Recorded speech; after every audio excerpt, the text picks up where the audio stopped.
सद्गुरू श्री ब्रह्मचैतन्य महाराज गोंदवलेकर यांचं प्रवचन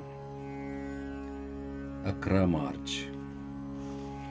अहमपणा टाळल्यास प्रपंचातील लाभ हानी झेलता येईल. प्रपंच हा परमेश्वर प्राप्तीच्या आड कधीही येऊ शकत नाही. आपण पाहतोच की प्रपंचात आपला कितीतरी लोकांशी निरनिराळ्या स्वरूपात संबंध येतो. आई वडील, बायको मुले, बहीण भाऊ, इतर सगळे सोयरे, मित्र आणि इतर जन, या सर्वांचा उत्तम उपयोग करायचा असेल तर या सर्वांशी व्यवहार करताना आपण आपली सर्व कर्मे एका हरिस्मरणाच्या धाग्यात जोडून करावीत.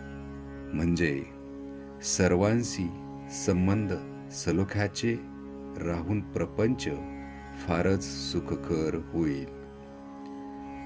निदान तो तापदायक तरी खचित होणार नाही.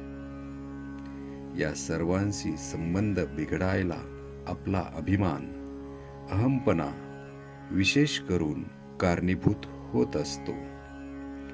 हा अभिमान श्रीमंतालाच असतो असे नव्हे, तर गरीबालाही तो सोडत नाही.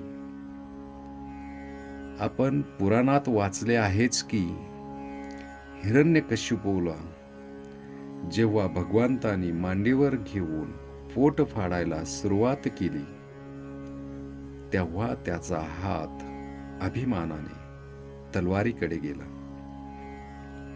प्रत्यक्ष भगवंत समोर असूनही त्याने काही हात जोडले नाहीत. केवढा हा अभिमानाचा जोर! गरीब लोक सुद्धा या अभिमानाच्या आहारी किती गेलेले असतात. एकदा एक भिकारी एकाच्या दाराशी येऊन भिक्षा मागू लागला. तेव्हा तो गृहस्थ त्या भिकाऱ्याला म्हणाला, अरे, तुला काही काळवेळ समजते की नाही? त्यावर तो भिकारी म्हणाला, जा जा, मला काही तुमचे एकट्याचेच घर नाही. गावात अशी 100 घरे आहेत. पहा, अभिमानाचे तण किती खोल गेलेले असते ते.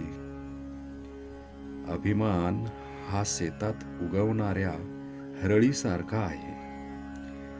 ही हरळी समूळ नाहीशी केल्याशिवाय चांगले पीक हाती लागत नाही. त्याप्रमाणे अभिमान संपूर्णपणे नाहीसा झाल्याशिवाय परमेश्वरी कृपेचे पीक येणेच शक्य नाही. फणस चिरताना एक काळजी घ्यावी लागते. हाताला तेल लावून तो कापावा लागतो आणि त्यातले गरे काढावे लागतात. म्हणजे हाताला चिकाचा त्रास न होता गरे चटकन निघतात.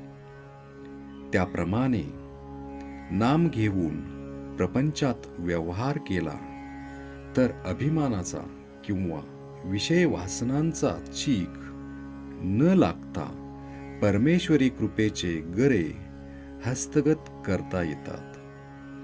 हा अहमपणा, हा देहाभिमान टाकला तर प्रपंचातली लाभहानी हसत खेळत झेलता येईल.